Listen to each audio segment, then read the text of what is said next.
Welcome to Versus. We put the V in GvG. Welcome everyone, this is GW Versus. My name is Wally. We have a doozy of a commentated match for you today. In the first round of the Season 2 GuildWars Factions Championship playoffs, it was full of upsets, and there was no greater than Black Widow defeating Last Pride in straight games. To comment on the first game of that matchup, we have two guests from Black Widow today. Let me introduce Jacko. Hi. And Nox. Hi there. Welcome to GW Versus, guys. It's a pleasure to have you. Before this match gets too far started, I just wanted to get your thoughts on how you prepared for this match, if you did so at all. From preliminary talks with you, Jacko, it seems that that what looked like a very well-constructed build was in fact kind of a bring your own build sort of situation. Yeah, the thing is, we had pretty much given up on the playoffs because we hadn't played much lately, and then it was just the final days that we made a push for it and actually got into the playoffs, partly because Dia couldn't play, and because of that we didn't really have any good builds that we have been confident about throughout the season. So we wanted to play a build we at least had some experience with, and the only build that we had was a build we have played much earlier in this season or previous seasons, where we basically take a lot of self-sufficient characters and two boom prods, and then try to split it up a lot and run around. So that's basically what we try to do in this game, just taking, deciding which characters to bring and then going. Alright, so in a sense it's sort of making, generating your own advantage by sort of splitting up, or sort of denying the opponent's ability to play their game, I guess. Yeah, basically splitting up the match in so many small battles as possible, because we know that our characters do well in one versus one or 2 versus 2 situations, whereas most builds have problems doing that. At least they might have 1 or 2 self-sufficient characters, but they often have no more than that. Another thing is, we was pretty sure that Last Bite was gonna use the Frozen Isle map, so which suits this kind of play very well. This is another reason we chose this build. Yes, it's certainly ripe for splitting in many fronts. In addition, when you're playing this build, I would think that it's almost designed to force the game to go to VOD. Has that been your experience? Yeah, definitely. I have had very few games end before VOD. If it does end before VOD, it's because we have eliminated the NPCs and do some gank at some point at the guild board.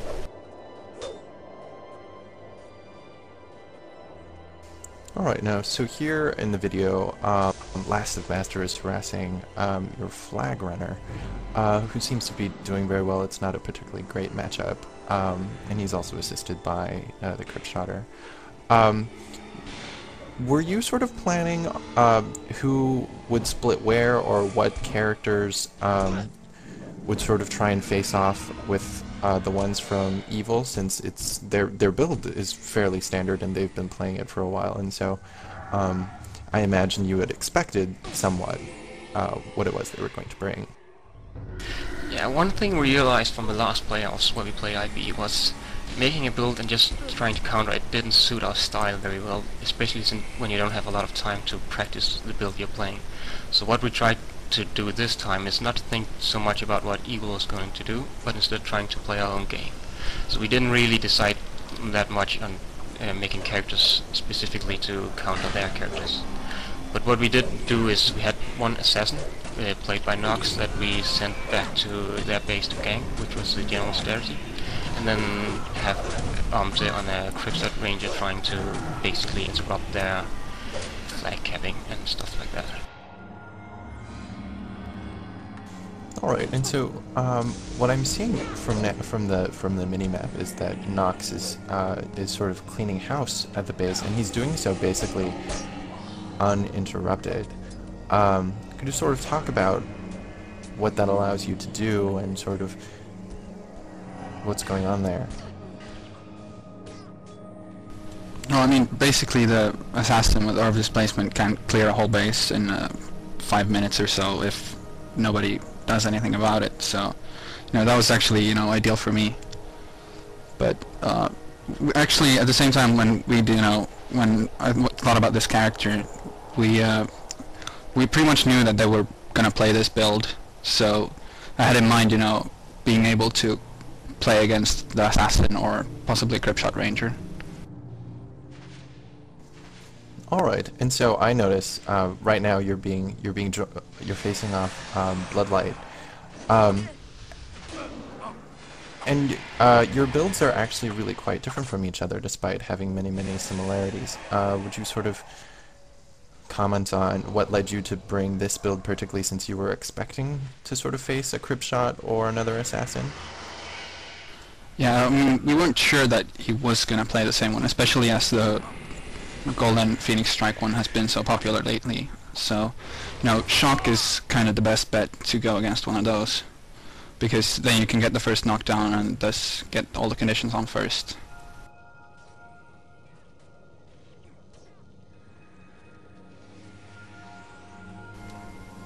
But, I mean, as builds, the Bloodlight one does seem much more like a team build. I mean, for example, in game 2, he tried to solo stuff, but it didn't really work too well. I see. So it's meant to be more of an integrated thing. And just then it was demonstrated when you and Amzi, 2 versus 1 on Bloodlight, he wasn't able to get away.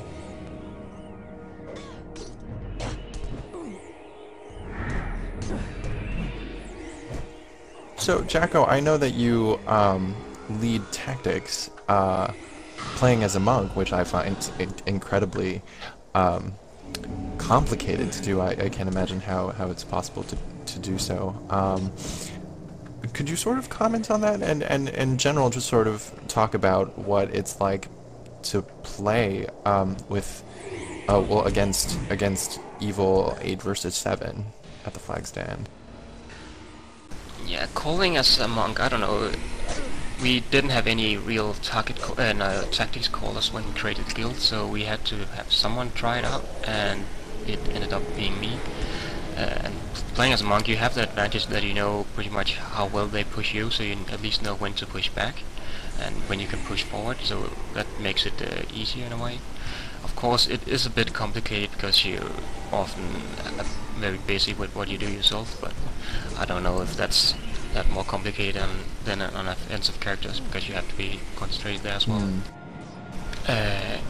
About playing 7 versus 8 against them, it wasn't that big of a deal most of the time, because we knew that we had Nox in the base playing NPCs, and later Nox and Amzi playing NPCs, so even though we didn't have the upper hand in the main battle, we knew if we just survives, it's okay, because we are doing good things in the base, which means we can have all our offensive characters focusing on the defensive side, which makes it much easier on the monks.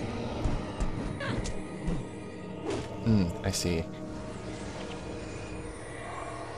If you notice, we didn't really get any kills at all in the main battle where we are 6 versus 7 or 7 versus 8. We just focus on staying alive.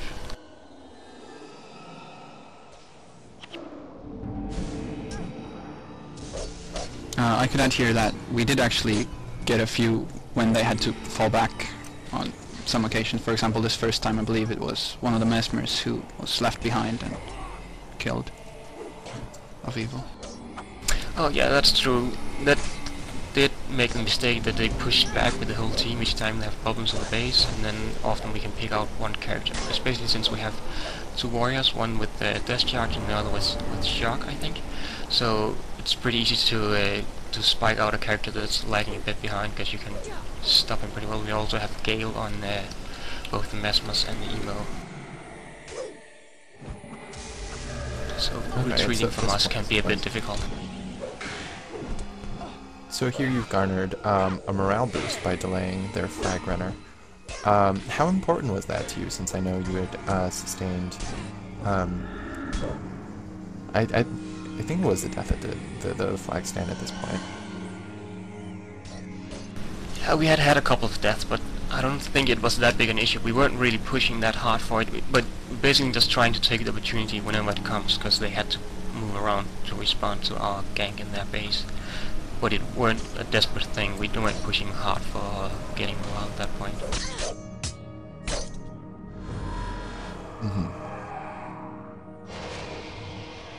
Alright, and so at this point we're watching Amzi sort of face off against Lass of Master in the guild hall. Do you think EvIL took the threat seriously enough when you were cleaning out their NPCs? It seemed to have kind of a insufficient response. Yeah, it definitely didn't seem like they were actually taking it seriously. I mean, first sending the assassin back alone, they probably should have known that the build wasn't as good for one-on-one as the one I was using. But at the same time they did it anyway, and later on just leaving Last of Master in the base where he could basically not do anything as we kill off the NPCs. You Right, also at this see them point as the they're down first a bodyguard bodyguard. at this point. Mm-hmm. But I kind of imagine that they thought that they could push the advantage to while there was 7 versus 8, while we were 7 versus 8 in the middle, so we could they could push us back into base, get morale, and kill off our NPCs, and not worry too much what happens in their own base. I think they just underestimated us a bit and what we would do in their base, and how long we would stay alive. It certainly seems that way. It seems to have affected a lot of people who are upset in the first round.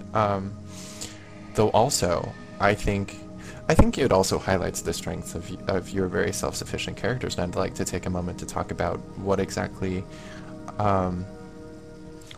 you mean by self-sufficient, what sort of skills they need to take, and how to balance that out with offensive power. I mean, for instance, do all of your self-sufficient characters have some form of self-heal? We have the Mesmer Ellie, who isn't really self-sufficient. He doesn't have any self-heal, but he does have Blinding Flash, which means he can get away from, and Gale, which means he can get away from any warriors or rangers or assassins pretty well. And of course our warriors have healing signet, rangers with Troll Lungeon, Emo, Heal Party, and Blinding Flash as well, Gale. So either you have a heal, or you at least have the ability to get away from warriors or rangers, which are most often used as the self-sufficient characters. Right. So instead of just having, you know, your warriors and rangers being self-sufficient, your Mesmer Ellie also is really quite adept at getting in and out, both positionally and with Blinding Flash. Yeah, and the assassin as well. Oh, of course. That assassin certainly... assassin skills seem to have changed the game quite radically. They're the couple that I really sort of want to ask your opinion on, both as a monk and also just in both as a monk and an assassin joining me on commentating today.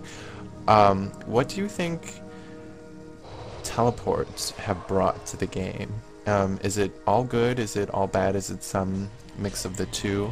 In particular, or displacement, but also Death's Charge, and also Shadow Shroud, which I think EvIL is using in this game. How does it affect your monk builds, and how was it healing through that as 2 boon prots?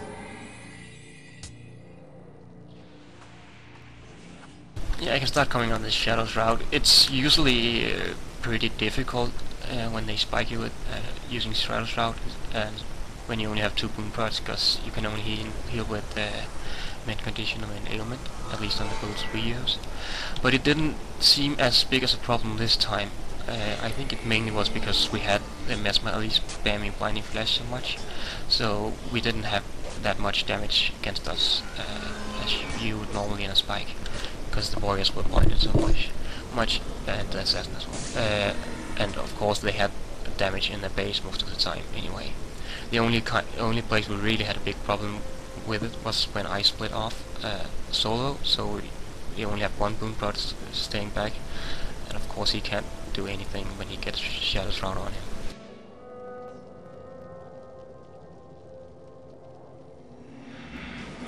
Yes, that makes it really quite difficult. Well, then how about the teleport skills? I've seen Death's Charge on warriors, and of course Aura Displacement, which allows movement across a vast amount of space very quickly. How has that changed the game?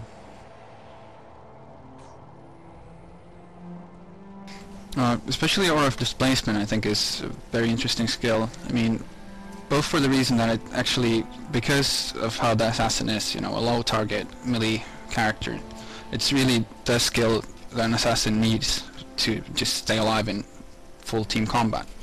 But it's just very handy for mobility as well. I mean, it's definitely the best mobility skill in the game at the moment.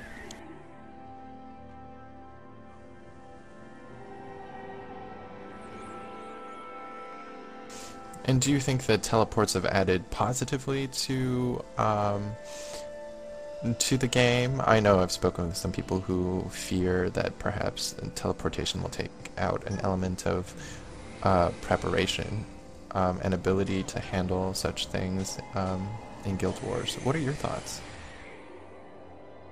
I would say the opposite, actually, because even though you can respond to it, you have to be prepared to respond to it with your teleports, because you have to put up, if you have recall for example, you have to put it up on the correct people. If you use Aura's Displacement, you have to use it in the correct places. There's just so many ways you can use it that, I don't know, changes the game, because you can move around in surprising ways on the map. So you really have to be very well prepared of what the assassins can do against you and what you can use the assassins for against them. So I would say definitely has enhanced the strategy level of the game. Yes, I think so. I would agree here. The thing is, I mean, they do have counters. I mean, most of the teleports where you can actually choose when to teleport, you know, further than just casting range, well, all of them are enchantments, so you can actually remove them. It's just a new thing you have to watch out for. And removing an enchantment on an assassin where you know where he's getting teleported to, you can use that against them, because you can then push them to a place when you want them to be pushed there, just by removing the enchantment in time, and then hopefully kill him or get a better matchup where you are. It certainly puts it puts the planning and the sort of strategy of enchantment removal now in a very offensive way as well, and I think it rewards very advanced planning and communication in a way that hasn't been available to Guild Wars players so much. If you're looking at the match right now, you see Nox going off, sneaking off while nobody notices, and he will kill the last bodyguard in a few seconds. Yes, just a little red dot up at the top of the map, while everyone is gathered around your... Yeah, at this point, they're starting to push around better. It seemed like they figured out that if they stay around the middle instead of the flag stand, they can pretty much hold us in the base, and that time this means we can't really push out the flag as well, and we can't run around on the map as well anymore. I would say the other thing here was that we didn't really have a reason to go to their base anymore unless we tried a bigger scale gank. And they don't have a lot to fear anymore, because a lone assassin takes a while to kill off the guild boss, so they have much time to respond to it. All right, so they're not worried anymore about since they've lost everything. The only thing that they could lose now would be the Guild Lord, and that would not be something that'd be coming too quickly. And so right now, we're watching Last of Master chase Omzi and Unox around in the center. At this point, I guess they had sort of figured out how to split you guys up. Was it a much more difficult matchup now that they sort of were used to or learning how it was that you were moving? I would say at this point, for example, it was more that they, had more people threatening us from the, center, or from the flag stand, so that we actually had to just pull back, and they managed to just snare Omzi on the ice and kill him in that specific case. Yeah, but they basically were much closer together, so it was easier for them to push out and kill random people at this point. As you can see on the minimap, the matchups are focused much more around our base and the middle instead of around all over the map. Yeah, it seems to be much more trying to contain your group. At this point, we're basically just waiting for VOD and trying to keep them from getting morale.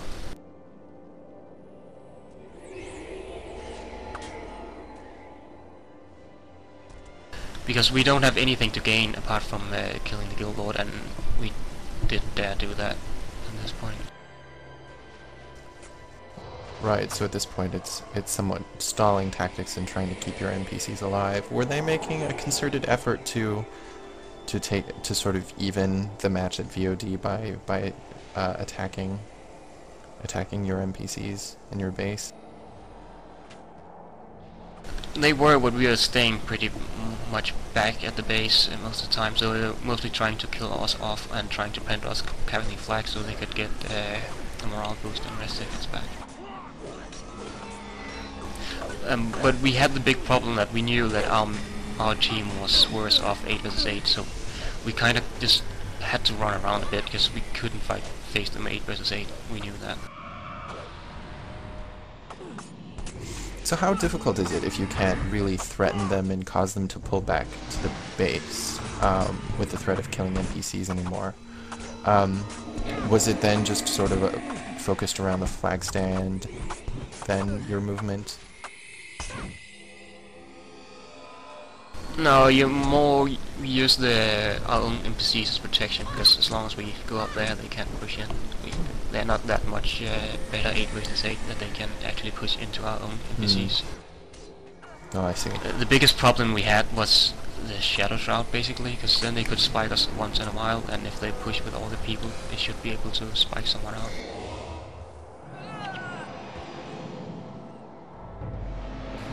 Yeah, right now you can see me die there, and it was basically just because I didn't realize that Mesa was pushed so hard that we had to pull back all the way. They seemed to be taking a lot of pressure, but most of the time actually it was like that. Both teams were taking a lot of pressure. They were pushing us hard all the time. Yeah, throughout the map they were pushing us hard and killing us. In somewhat related.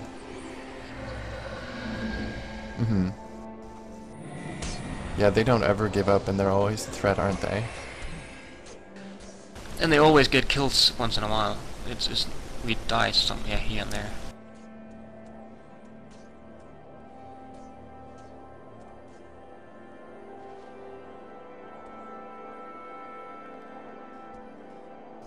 So in calling strategy from the monk line, what does that sort of sound like on your voice communication? Is it you had mentioned that there wasn't so much a target caller per se. What sort of things do you say, sort of like fall back, or we can push forward, push on them, or is it even much more? Well, how much do you rely on your teammates to tell you about what's going on, and how much of that is something that you just sort of keep in your attention playing? We try to. We have different people call different things. Basically, when people have something they want to do or see something, they just mention it, and they can pretty much anyone can call stretch if they want to do it. But I just have the final word, and basically I say when we push forward, I say when we push backward if we are together as a group, and I say who can split off. But people can split off by themselves if they see it's a good situation. They just say, okay, I'll split off now, I'll go after him or something like that. And then you can just say, okay, do that, or I can say, call him back and make someone else go instead. So, yeah, here for basically, example, go ahead. yeah, here for example, me and Amzi just kind of both rushed off. He was just running off straight after the rest, and I decided that I would try to run a flag in. Yeah, Right, at this point they just killed off. Map that. Yep. Okay, at this Go. point they just got killed our flag runner, and so we're pretty sure that Dave's gonna get a morale boost at this time. So I called at this point, say, okay, they're getting the morale boost, so they can't gain much more from getting solo morale boost. So not at this point, we should just push back into base and wait for VOD. Conserve as many NPCs as possible, but not push out anymore. Also, don't use rest seconds anymore, because that's just a waste of the rest second.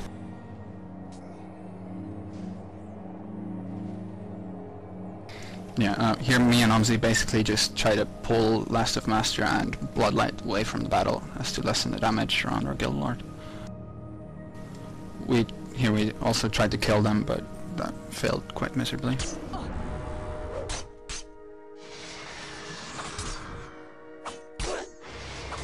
Yes, the two of them certainly output quite a bit of damage.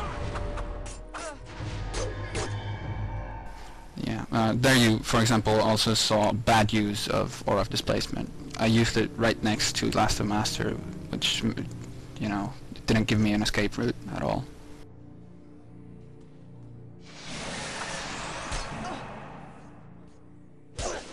And here the both of them pinning Z. Yeah, at this point he was just pretty much just a death course, so we just letting him die and then rest at the rest shrine and just waiting for VOD to fight it out there. Because at this point we still have pretty much all our rest signets, and we still have pretty good morale, and we have almost all our NPCs. So we know we have the advantage at VOD if we just wait it out.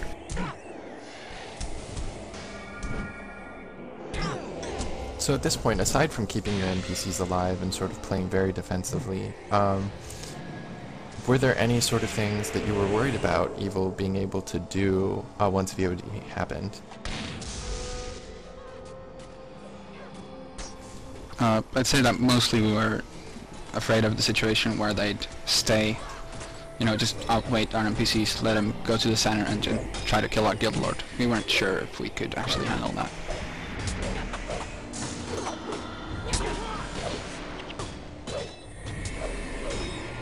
Yeah, that was pretty much the best chance, because when our MCs go to the guild lord and to the middle, and we all follow them there, and we have the guild lord walking in at 35, they shouldn't have a chance.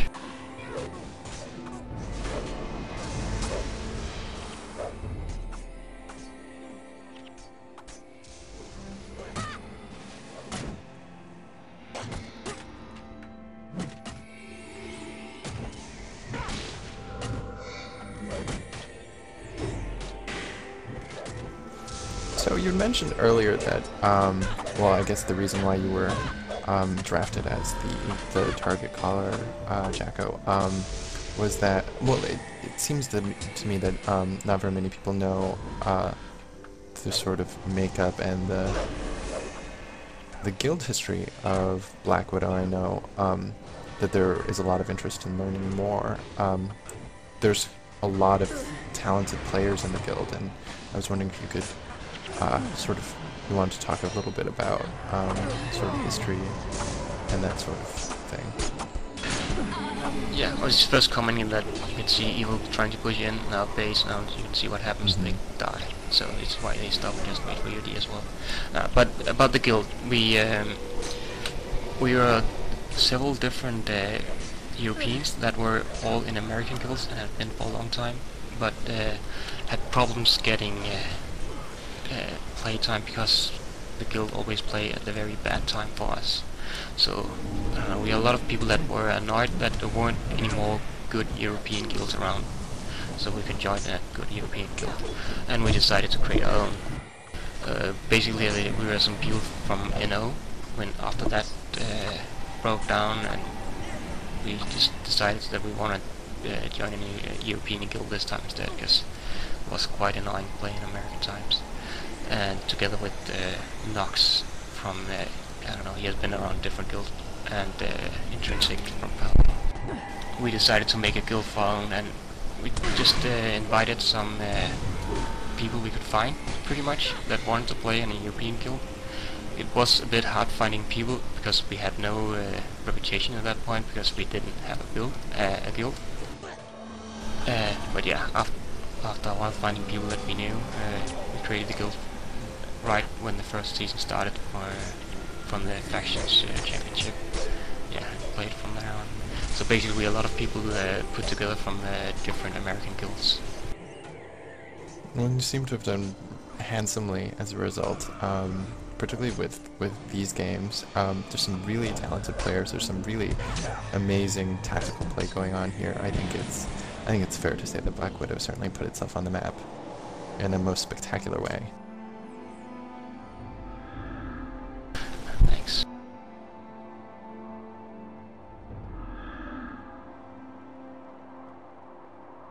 So right now, all of the NPCs have rushed out, and EvIL still sort of pushing back in. At this point, were you worried that they were going to be able to overwhelm you without NPC support?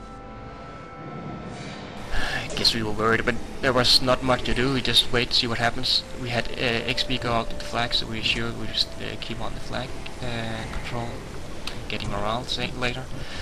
We were actually calling him to get back, but he stayed there and handled Bloodlight, trying to cap instead, which in the end was the good choice. Yeah, we were a bit worried, but that's not much you can do, and just wait, do the best you can, try to stay alive. Yeah, I mean, we basically knew at this point that if we could hold out for 2 minutes, it would probably be our game, as we would get a morale boost. Yes, and so here we have XP taking on Bloodlight. And Bloodlight at this point has a lot of DP and is moving in through a lot of NPCs. So yeah, he has a hard time, especially with XP trying to stop him. Oh yeah, actually, I don't think on he the had. ice. I don't think he had that much DP because they did get a lot of morale boosts. That's true. Yes, that's true. Do you think he was the right choice for EvIL to send to the flag stand this last time? Personally, no. I think Last of Master, just because of the higher armor, would have had a better chance. Yeah, so Personally, I had been thinking. Personally, I don't think anyone would have been able to get in. So in that respect, it was a good choice sending Bloodlight, because he would be the less, do the less in the main battle. Yes. By the way, I'd like to point out, just before 32 minutes, you might have seen that basically all our monks died. Well, both our monks died, and we had a few other people down. But they were, at the same time, they were actually very low as well. So they couldn't really capitalize on it. And when at 32 we get the Resident Shrine, we are full team, and they have problems. And then we get morale, then they have no chance staying here. And so they slowly pull back. Now at this point, do you think, do you have it won? I mean, even with such a great advantage, they still manage to put down kills. They're so good at capitalizing on those small moments. I have to admit, at this point I was sure we were going to win in a few minutes, which is of course wrong, but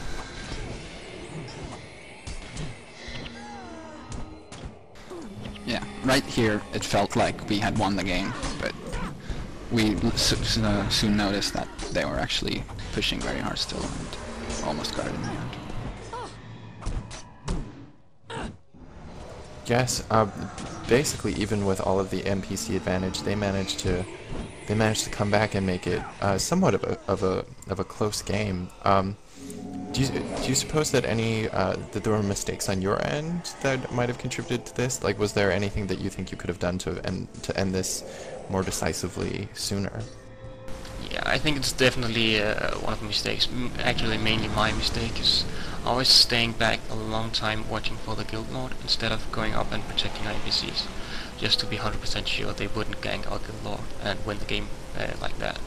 But in the same time, they actually killed off a lot of our NPCs and have a good time with our bodyguards, as you will see soon.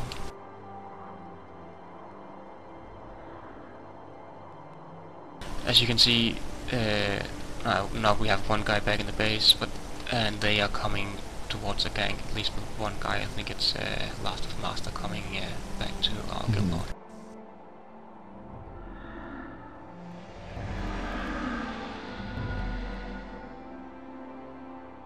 So at least that mistake was not made. Yeah, we're just trying to not make the mistake and get ganked and lose the match because of that. And we're sure that, I was sure at least, that we could hold up in the center no problem at all. But yeah, that was not true, and not when I was gone at least.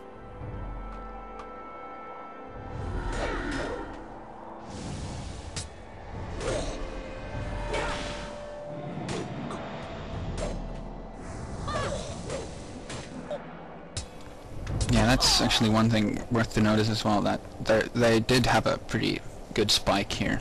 For example, most of the game I thought that the ranger actually was a crypt shotter, but it turned out that he was, well, more of the interrupter with some spike potential with punishing shot.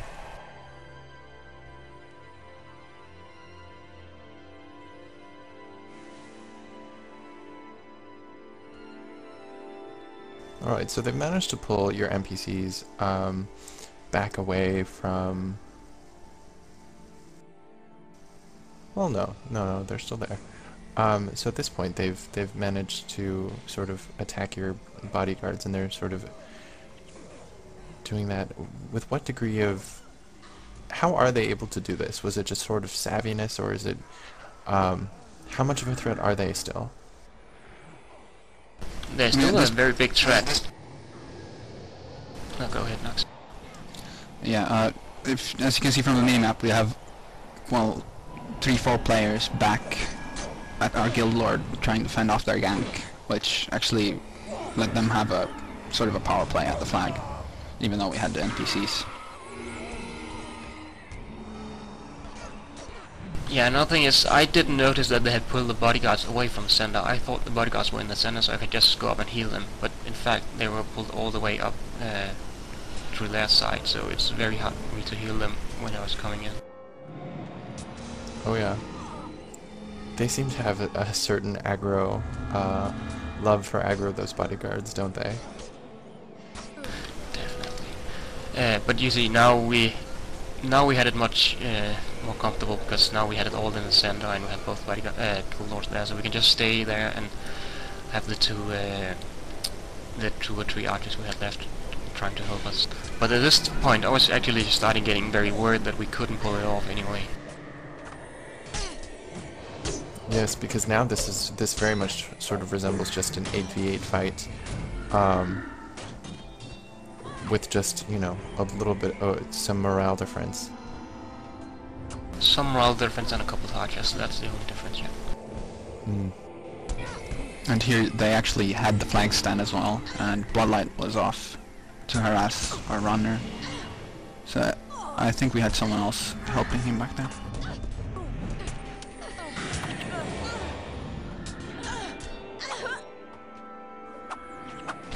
And there just now they killed Jacko, I believe, just before the rest, so he rested in base. So at this point we were actually very worried.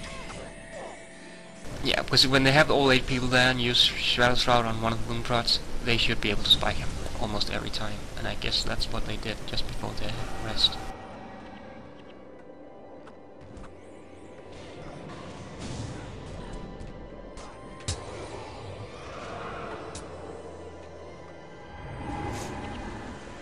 But you do see that they all staying away from the center, because to to avoid the added damage from the archers and the guild lords. Yes.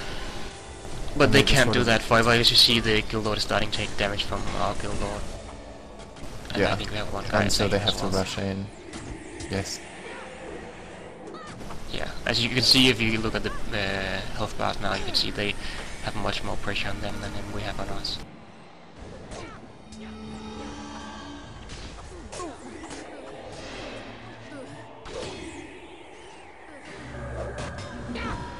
So at this point, going into this game, did you think that you would be able to pull off this kind of a win?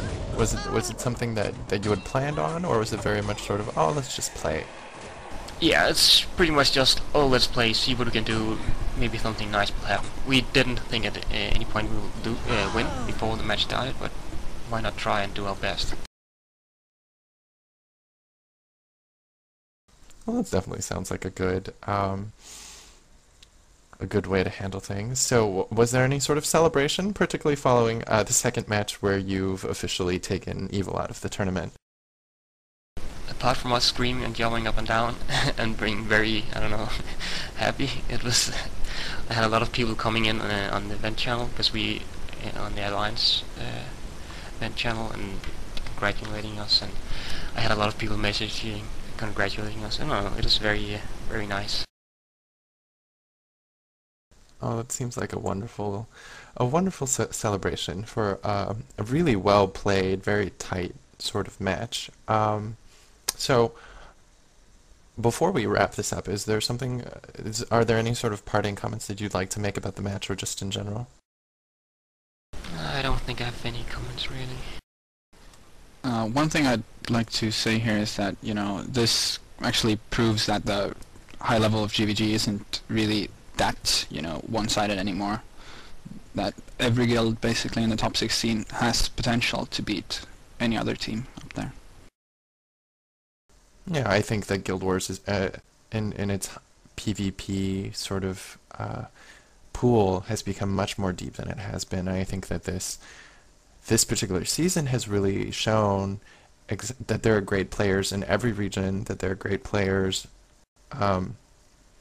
in, you know, within the top 16, top 20 guilds that are always the threat, and I think that's well demonstrated not only by this game but by the season in general. I think that's a really good message to end on. So, without further ado, thank you both for joining me, for commentating. It's been amazing watching you guys play and also talking with you for this 40 minutes. Hope to do it again soon. So, thanks again. All right. Good night, everyone. Good night.